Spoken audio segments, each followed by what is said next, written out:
Minnesota Vikings have been around since 1961. And we just want them to win a damn Super Bowl before we die. Welcome to Before We Die with Jesse and Thor on Purple Daily and Score North. What's going on, everybody? This is Before We Die. I'm Jesse Pierce. He's Thor Nystrom. He's Ross Brendel, our producer. We are here hosting this brand new Score North Purple Daily Vikings spinoff here, talking all things Vikings, giving it a little bit of a twist because, like you all, we just want the Minnesota Vikings to do better before we die. I mean, we didn't choose this life. It chose us. We're Minnesotans. We're born here. We're in the thick of it. So it'd be nice to see a little bit of success. So all the Vikings talk that you want, we're here for it. Those of you might know me from Bar Down Beauties and NHL.com, covering hockey, that whole gambit. But I'm giving my Purple Pride a little bit of showcase now with Score North alongside Thor here. Thor and I actually used to work at the Brainerd Dispatch, not at the same time, but cool, had both that experience in our back belts. We did. Yeah, I'm from Brainerd, and shout out to Mike Bialka and Mike O'Rourke and everyone there at the Brainerd Dispatch. Yeah, both alums, both Jesse and I. So that was kind of a fun bit of symmetry. I'm from Brainerd, like I said. I've been in Minnesota most of my life. There was a stop in Kansas for undergrad and a stop in Iowa for grad school. And Jesse, I know, is an Iowa State grad. Yeah. So we can't get into that in episode 1, Thor. We just can't start the rivalry yet. We'll stay with the symmetry before we become enemies in the wild. But my career started out in baseball. I was lucky enough where coming out of undergrad, I got to do an MLB.com internship covering the Twins, which is where some of you guys may have heard my name first. But lucky enough, over the course of my time at NBC, I was eventually able to come back to my true love, which is college football, NFL draft, and football coverage in general. I've never gotten to do an NFL podcast before. I've always been a Vikings fan, a diehard Vikings fan. I saved my professional, doing your work without bias and being objective. I saved that for college football and the NFL draft. But with the Vikings, I'm all kinds of bias. I always have been, and I always will be. Huge fan. And like the show says, the title of it, we just want to see a Super Bowl before we die. You're no stranger from wiping the tears with your Vikings jersey every season. It's happened quite a bit, more than I'd like to admit. And Ross, tell us, I mean, people are probably a little bit more familiar with you than they might be with us. So the deets. No Brainerd experience for me, other than that I have vacationed there. I did, just like you, Jesse, cover small town city council and school board meetings when I was working in a small town. So we have that in common. The one thing we all have in common, everybody on this show, everybody listening to this podcast, we just want to see the Minnesota Vikings win a Super Bowl before we die. Hence the name. So to date myself, I am almost 36. I remember watching the Vikings in the mid-90s. Remember the playoff game the Vikings won in New York after recovering an onside kick and beating the Giants, giving Denny Green his first playoff win. That's probably the first Vikings game I remember. The first real heartbreak I remember is the Gary Anderson game, of course, the title game against the Atlanta Falcons. And after that game, my dad, who's lived through 4 Super Bowl losses, just tells me, well, now you know what it's like to be a Vikings fan. Exactly. And I do remember thinking, it won't always be like this. Yeah. Well, 24 years later, I mean, he wasn't all that wrong, but it will happen before we die. And I'm very happy to be here manning the 1s and 2s, as they say, for both of you. I love it. Well, again, we're going to be talking all things Vikings in our very first episode here. I want to talk about that number 69 jersey you're wearing, Thor, appropriately enough, because Jared Allen will be inducted into the Vikings Ring of Honor, joining 26 other illustrious Vikings players. That induction happening October 30th when the Vikings host the Arizona Cardinals. Really no better guy. I mean, it probably came as a surprise to Jared Allen, who's pretty humble as it comes. I mean, he's boisterous, but humble in his own manner. But I mean, 22 sacks in 2011, 6 seasons with the Vikings. Perfect honor for a guy like him. Yeah, Vikings legend, all around legend. A guy that came into the NFL as a 4th round pick of the Chiefs out of Idaho State. Very little known. He made some noise with the Chiefs. The Vikings ended up trading a 1st round pick for him. It was one of those trades, you see which way it goes. And Jared Allen exceeded expectations in every way they could have been exceeded. You mentioned that he played for the Vikings for 6 years. 4 of those 6 seasons, he goes to the Pro Bowl. 3 of those seasons, he is an All-Pro. You mentioned the 22 sacks in 2011. He ended up having 85.5 sacks over only 96 games as a Viking. Over 100 tackles for loss, 104 tackles for loss. So he averaged more than one tackle per loss per game.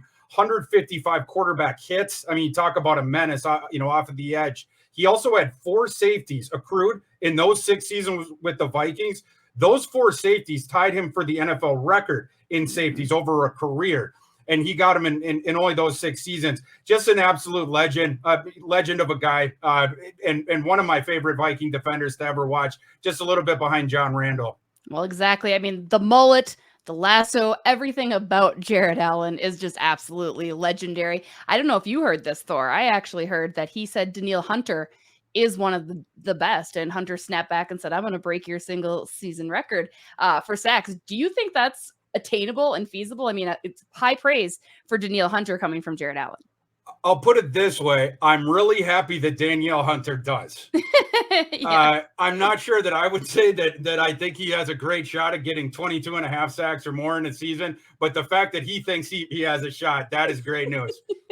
You got to have that confidence, right? And I think so much of the confidence this season is stemming from head coach Kevin O'Connell. Obviously, a completely new regime comes into the Minnesota Vikings organization, completely opposite, almost 180 from Mike Zimmer and the regime that he had held. Judd Zoglad, our teammate at Score North, put together an article saying Kevin O'Connell simply smiles more than the other guy, which is true. I mean, he has a very positive mannerism about him, a kind of happy, upbeat mannerism about him. And again, easy to do when you're 0-0 and starting the season. But how important do you think Kevin O'Connell's complete different approach to this from Mike Zimmer, kind of, again, being more positive and happy, if you will, how much do you think that's really going to help the shift in team culture that, as we know, has been so desperately needed for the Minnesota Vikings? It's crucial, right? As Vikings fans, these last couple of years, everyone's banging their heads, on the table, on the door, anything that they can get to bang their head on.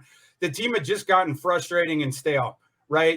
A team that was sort of, languishing in what is the true no man's land of the NFL or in any professional sport when you're just around 500 every single year. Mm-hmm. And that's where you don't want to be, right? And so, if you're going to try to jump up into that next tier, the only sort of options you had were either wholesale changes of the guys making the decision, wholesale strategic changes, and then try to just sort of augment the roster that you had and go that way, or just blow the whole thing up. And obviously they decided to go this direction of mostly keeping the same cast of characters in place with, some alterations on defense, some alterations on the offensive line, plugging some of those holes that they had. And then they're hoping that the strategic changes and the changes of leadership, that's going to do the rest to jump you up into being that playoff contender that they were before. Hopefully they'll be again. And with O'Connell and really Kwesi too, it's you have the personality differences from their predecessors, which are vast, and then you have strategic differences between their predecessors, which are just as vast and maybe even vaster. With O'Connell, you're going to a guy who now is going to bring you into the 21st century of offensive football. And that's a great thing. And like you mentioned with the disposition thing, I think Zimmer, the way that he coached, it spoke to certain kind of guys on the roster. I think initially it spoke to most of the guys on the roster, and he was sort of different than his predecessor. But with some guys on the roster, I don't think they ever really took to that sort of surly, I don't mean old that school. The old school. I didn't mean that as a cross promotion for Score North advertising, but yeah, the sort of curmudgeonly guy of, and some people aren't going to take that. Kirk Cousins famously did not take to it. He wasn't the only one. And I think for some guys, especially the veterans on that team, that was getting a little old, having the taskmaster above you that's told you the same thing 20 different times. And if you don't listen to him, then he gets cold with you. Whereas I think these new age guys, Kwesi's obviously leading with the analytics foot. O'Connell's offensive strategy, a lot of that is just imbued with analytics. Just, in terms of that, those guys, when they talk to their, the guys that they're coaching, it's not going to be that surly thing or that good cop, bad cop thing that Zimmer had going on. It's going to be laying out for them. This is what we're seeing in our analytics models. This is how we think you can get 5% better this year if you do this and this and you don't do that and that. I think it's just going to be more clear. And I think for especially younger players coming in, they're going to take to that style better than they did to the previous one. And it already seems that they're taking to a lot of what Kevin O'Connell's doing. I mean, all the reports out of camp is the excitement for the new offense, the motion, the kind of way that he's approaching things to make it look similar, but make the changes so the defense can't read you and really put that offensive foot forward first. So, I mean, that in itself is worth $1 million. You know, my not concern necessarily, is to make sure he can balance the positivity and the good guy approach with being a head football coach of an NFL team that desperately needs to start having some success. The fans are tired. The organization's tired of constantly losing. Justin Jefferson is tired of constantly losing. So, I mean, he's going to really have to balance being a friend and getting these guys on his side with also being a head coach of, quite frankly, a struggling team right now. 1,000%. Yeah. And, you know, we had that thing recently where they put up on the scoreboard at practice, you know, fans, please don't tape our plays, and please don't put our formations out there. You know, it's going to help the opponents. Spoiler alert for the opponents. They don't need this spoil for them. You just watched the tape of the Rams the last couple of years. I mean, that's the stuff the Vikings are implementing. So, you know, I thought that thing. Don't give away the secrets, Thor. Come on now. They need all the advantage they can get. This pod's not going to last much longer if we're shut down. Exactly. Yeah. But I think it's interesting to look at some of those differences in strategy, right? Like, you know, play wise, again, they're going to do a lot of similar things that the Rams were doing. And not only that, I think an important point is that's going to behoove the offensive skill players that the Vikings have. Even though before it was an old school approach, perhaps an antiquated strategical approach, but the Vikings have new age offensive weapons, right? And so those guys are going to perfectly meld into this new system. Jefferson, obviously, I expect Thielen to be, you know, Thielen's a guy that in the state of public discourse right now, you know, people are thinking that he is going to fall off or you know, even that the end could be coming for him. I think you're going to see a big year out of Adam Thielen. And then the guys who this is best for, I think it's the manufactured touch guys that are good in specific sort of niches, but you need to get them the ball in space for them to succeed. Justin Jefferson and to a big part, Adam Thielen still are guys that are going to succeed in any offensive system that you put them into. But a guy like I'm thinking about is Irv Smith. Right. Irv Smith coming out of Alabama, you know, for my job, I do the NFL draft first and foremost. The scouting, the book on Irv Smith coming out was he was an H-back size guy, you know, super duper undersized for being an inline guy, but a guy that you could motion around a bunch. And where he could really do damage is when he was rarely the number one option on that Alabama team. He was generally like the third, fourth, even fifth receiving option. But when you got him the ball into space, he could chew up yardage real fast. Because the thing he was good at, he's going to catch the ball if it's within his vicinity, and then he's going to turn around. And his special sauce as an athlete, it's north-south speed. You know, he is not as agile east to west. He's not going to make a lot of guys miss. But again, you get some open space in front of him with the ball in his hand. That's where he's going to do damage. Guys like that, I think, are going to get a sort of bump up just merely by this new offensive strategy, by the extra motion that we're going to see. You mentioned it. That's going to be another staple of this offense that we didn't see as much in recent years. And there's going to be KJ Osborne's another guy that's going to help out a lot. I was going to ask about Irv Smith Jr. because obviously there was excitement around him last year before he ended up missing the whole season with injury. And he definitely has been injured throughout his career, which is unfortunate because there is so much promise for him. And again, at training camp, once again, everyone's thrilled. Does Kevin O'Connell's offense really allow for tight ends to excel, do you think? I mean, or is it something that maybe he sees how well Irv Smith Jr. is doing and forms offenses to allow for some of that to excel? For sure. Yeah. And O'Connell certainly uses them. And the better thing that I think he does offensively, it's tailoring the scheme to the players, which is, you know, sure. I think another difference that we're going to see from the past administration. What I'm the most curious to see about his usage with Irv Smith is when Irv was coming out of Alabama, I thought that Irv was an H-back, a moving piece on the offense, but not necessarily a starting inline guy. And the reason for that is he can block smaller defenders in space, but at Alabama, you did not see him lined up as much against the War Daddies on the edge. We've already seen he has durability, the durability issues that he's had in the NFL.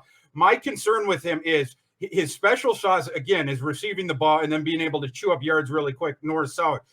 When you put him on the edge against a guy who is 30, 40 pounds heavier than him and has better east to west agility than him and has a full repertoire of moves, Irv Smith trying hard is not going to be enough probably over a course of a season. And you wonder if he's going to wear it down. So again, the question with O'Connell is when the old staff had drafted Irv Smith, it was to be used in that way that I'm talking about, where you already had an inline guy that was Rudolph, and then you would have Smith move around and do that sort of stuff. Now Rudolph's gone. They don't really have any starting caliber inline guys. I don't even backup caliber inline guys. Like the tight end depth chart is not very good. So if people now are dreaming on the Rams used 3+ receivers, they were like number 3 in the league in that, and the Vikings were very low in that. And so I think one way to look at it is like, oh, we're going to get, the receivers are going to be on the field more, KJ is going to be on the field more, etc. But what people got to understand is to do that, Irv Smith is going to have to play in your inline guy. Right. And so that's going to take a regular inline guy off the field. And you don't know if Irv can handle the blocking or the wear and tear of that. Or if you end up getting an inline guy, they were rumored to be interested in Kyle Rudolph. If they had signed Kyle Rudolph, you would think that would have gone back to taking that third receiver off the field, KJ Osborne, which again, I think was the reason that they drafted Irv in the first place. So it's going to be really interesting to see, does O'Connell use him just as the inline guy so that you can get that third receiver on the field? Or is he going to do something else that compromises KJ Osborne being on the field, just like the past staff did? Right. No, it'll be interesting. Obviously, again, all eyes on Irv Smith Jr. As a breakout candidate again this season. That was projected last year. Got an injury taking him out. One other final thing I want to touch on camp, and I'm sorry, I know we're all excited, right? We're excited. Football season is here, baby. Let's go. Fall is around the corner. Sorry, summer fans. But do we put too much emphasis sometimes on some of the very specific breakdowns and analytics in camp? You talk about Irv Smith's looking good in camp. Kirk Cousins is making some good throws. And I'm not on either side of the Kirk Cousins love or hate, for the record, yet. We'll see what happens this season. But really in my mind, it's always like, that's a step up from playing catch. Nobody's going full out. I'm never really sold on what happens in camp and how that translates. I am all for the excitement. I'm all for being pumped to get back on the football field. But I don't know. Do you think sometimes there's too much emphasis and too much stuff that's trying to be pulled out and force fed to us from training camps? In my, with what I do for my day job, there's a similar question, just a different subject of how much does the NFL Combine matter when you're evaluating players, right? You have all their catalog of film going back. You know what they did in college. How much do you factor that in?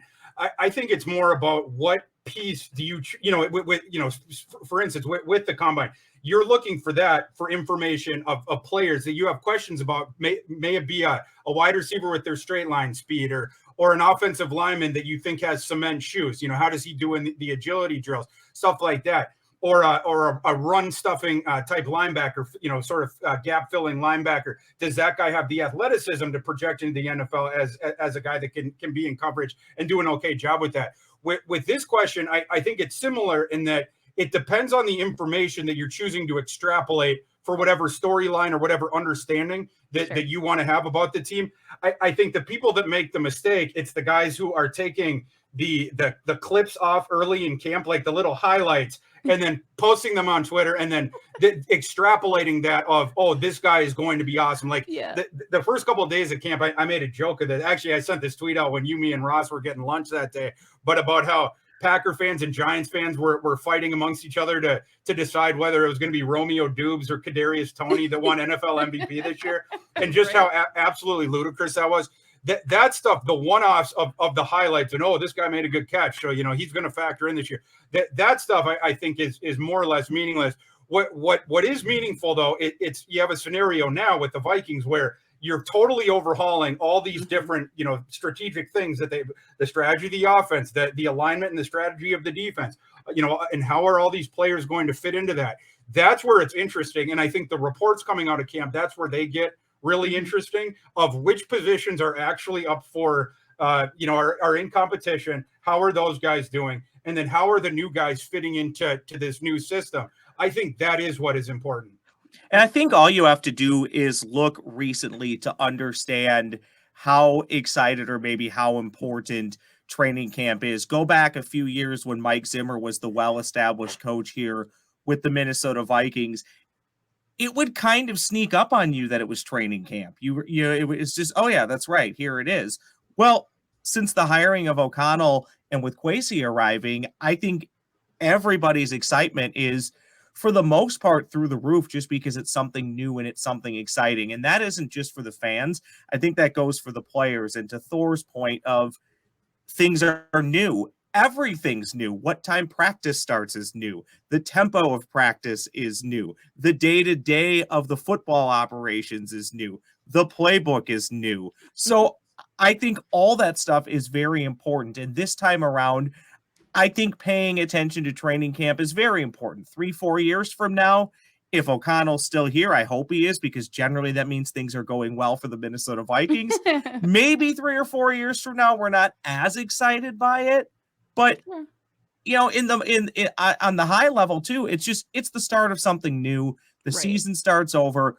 Everybody in the league thinks they can win the Super Bowl at this point. So everybody's excited when camp comes around. I don't play. And again, covering hockey, covering training camp, development camp. I get it. I'm a reporter out there. We need to find the stories that we find and kind of bring some excitement and bring some light. So I totally get it. It's just one thing because even with NHL training camp, I'm like, okay, here we go. So Vikings, still love you. I know we're into it. So the season's right around the corner. Speaking of, we're in August, Thor. Preseason is here.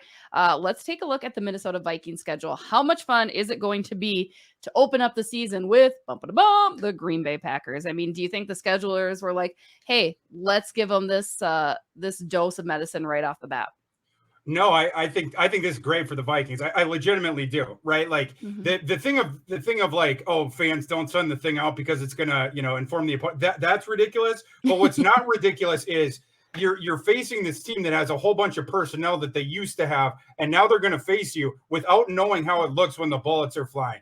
Because O'Connell, he's not going to roll out the whole offensive strategy in the preseason, and it's not just the plays they're running, right? It's like, think about it like a major league pitcher. There's some pitchers that will have 5 pitches. Two pitchers that can have 5 pitches. They can be identical pitches, but one of the guys in identical control, but one of the guys can be better because of this concept called pitch sequencing. O'Connell is going to be throwing things in different sequences than some of these coaches are used to in the personnel on the other side. I think the fact that you get the Packers in week 1 and in your home stadium with this new administration, I think that's a really, really good thing. September 11th game, definitely going to be good again. And it's going to give that confidence that maybe the Vikings need. A win out the gates in game 1 in general is going to do huge things, especially for a new head coach, a new offensive scheme. But to do it against the Packers, not only a rival, but a team where I still believe the division's going to go through, I think that's going to be absolutely huge. Thor, what do you think? They win that game? Yeah, I think they're going to beat the Packers in the opener. I do. All right. Going on to September 19th, Vikings versus the Philadelphia Eagles. Who you got? I take the Vikings in this one too. They're going on the road, but the Eagles, they still have some questions. They did get AJ Brown, which should help out Jalen Hurts quite a bit. How much is that usage going to affect Devonta Smith? How is the other stuff gonna work out? And then the thing with them, the Eagles last year, is they had a big problem running the ball. I don't know if this year it's going to get better. Is Miles Sanders all of a sudden going to jump up? Is Kenny Gainwell going to jump up a little bit? They do have talent, the Eagles do, but they have just enough questions that I think if the Vikings start out on the right foot, I think they'll be able to get them in that one too.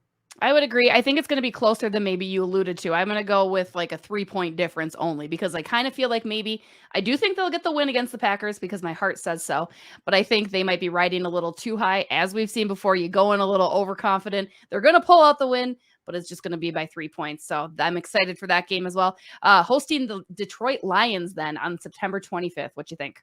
Oh, that's a win. That's a win for sure. I mean, we don't need to talk about it. Move on. Bye. Yeah. That's a win. The New Orleans Saints, October 2nd. Oh, and this is the London game, right? Yep. Okay. Yeah. We got 8:30 a.m., ladies and gentlemen. Oh man, that's gonna be tough, but I'll be up for it. Don't worry about it. I'm gonna give them the Vikings a win in that one too. The issue with the Saints, it's the quarterback play, right? And the Vikings are gonna have better quarterback play than them. And then the other thing is, I don't know if the Alvin Kamara thing, how that's going to shake out or whatever. Catching them at the beginning of the schedule when there's been the rumors of the 6-game suspension, I think that's good too. If you got Mark Ingram and James Winston in the backfield, you're not really concerned about that. I take the Vikes. All right. You see, you have them going undefeated so far. I'm just throwing it out. You're 4-0. Ross, what Undefeated are we through doing October here? 2nd for sure. For the record, between the two of you, the Vikings have not lost a game, and maybe they won't lose a game Maybe all they won't. season. Hey, I'm just keeping track here. You guys go, and at the end, I will give the synopsis of what you both think. I will say October 2nd, very important to me because it's somebody's birthday who may or may not produce this show. So the Vikings better win. You can't ruin that person who will remain nameless. I have to pick them just for your birthday present. No, I wasn't going to pick them, but now I'm going to. Oh, did you catch that hint? It's my birthday. All right, so we got they're 4. This isn't gonna happen. They're 4-0 heading into. This is going to happen. 4-0 start is going to happen, and in fact, it's about to go to 5-0. Let's spoiler alert on that one. October 9th, they take on the Chicago Bears at home. You have them winning there too.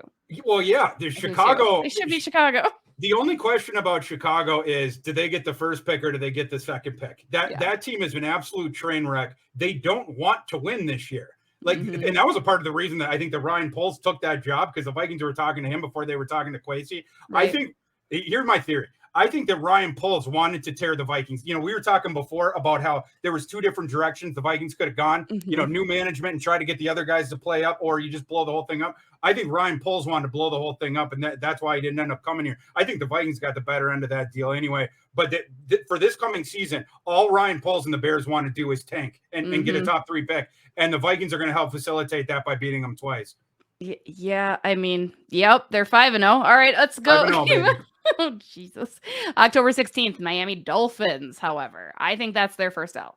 I'll give them a loss on that one too. Yeah, I mean, that's a tough road trip. I think the Dolphins are going to be better than people think this year. They were a team that went through their own blow-up thing like the Bears did. The Dolphins one's actually going pretty good now. I think Tua is better than people think, and now they have one of the best receiving cores in the NFL between Waddle and Tyreek Hill. Certainly the fastest one. They have pieces on defense too, and the offensive line, which was a problem a couple of years ago, they've added so much equity to that. I think the offensive line is going to play better this year. Plus, you have the new coaching staff there. Mike McDaniel, very, very, I mean, he comes off the same branch, right? He's off the Shanahan branch. Very, very creative guy. I'll give the Vikings a loss in that one. All right. Arizona Cardinals versus the Minnesota Vikings, October 30th, again, when Jared Allen gets inducted into the Ring of Honor. Well, how am I going to pick against Jared Allen getting inducted into the Ring of Honor? Exactly. You can't. Yeah. And it being a home game, this one closer, the Cardinals should be better, or, should be a solid team. But it was interesting. I was reading through the Football Outsiders Almanac. The football, and we're going to have on as a tease, we're going to have on the guy that wrote the Vikings chapter, Derek Clausen, in a future episode coming up here. So check out for that.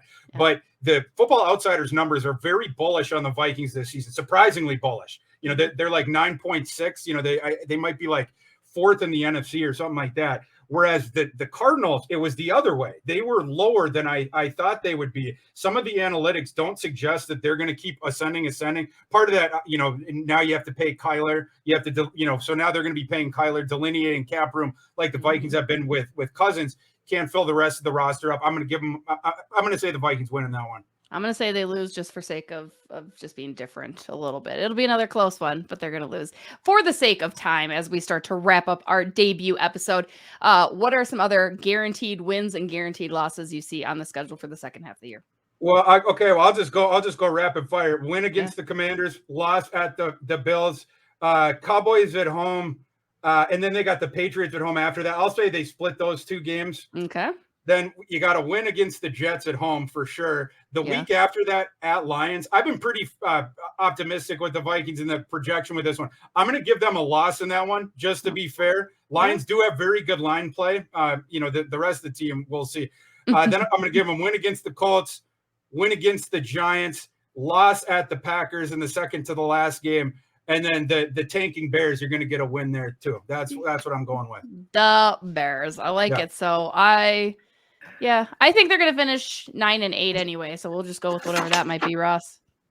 I think Thor, you were going rapid fire there. Yeah. Did you just put them on like 11 or 12 wins? Yeah, I think we gave them like 12-5 maybe. You told me earlier 17-0, so I don't know. Yeah, I'm being very trying to go the other way. I had 12-5 from my tabulation, but I wasn't sure if it was 12-5 or 11-6. Hey, if that is what it is, we're going to have a lot to talk about on Before We Die. Heck, maybe Before We Die will only last one season, because maybe in a perfect world, 12-5 gets you the number one seed and you never have to leave US Bank Stadium. That's true. You know, 1,000%. that's exactly what we're going for. Again, this is Before We Die. I'm Jesse Pierce. He's Thor Neustrom. That's producer Ross. We're here on Score North, bringing you 2 episodes per week, Mondays and Thursdays, most generally. Sometimes things might get a little wonky depending on games, but you can expect to see us there. Follow me on Twitter at Jesse, JESSI _Pierce, PIEERCE. Thor, where can they find you? You can find me on Twitter at ThorKU, or you can find my work at Fantasy Pros. And Ross? At Brendel Ross on Twitter, and Mondays and Thursdays on the episodes. Did I say Before Thursday? We Die? The other day with a T. Oh, yeah, that's okay. Thing.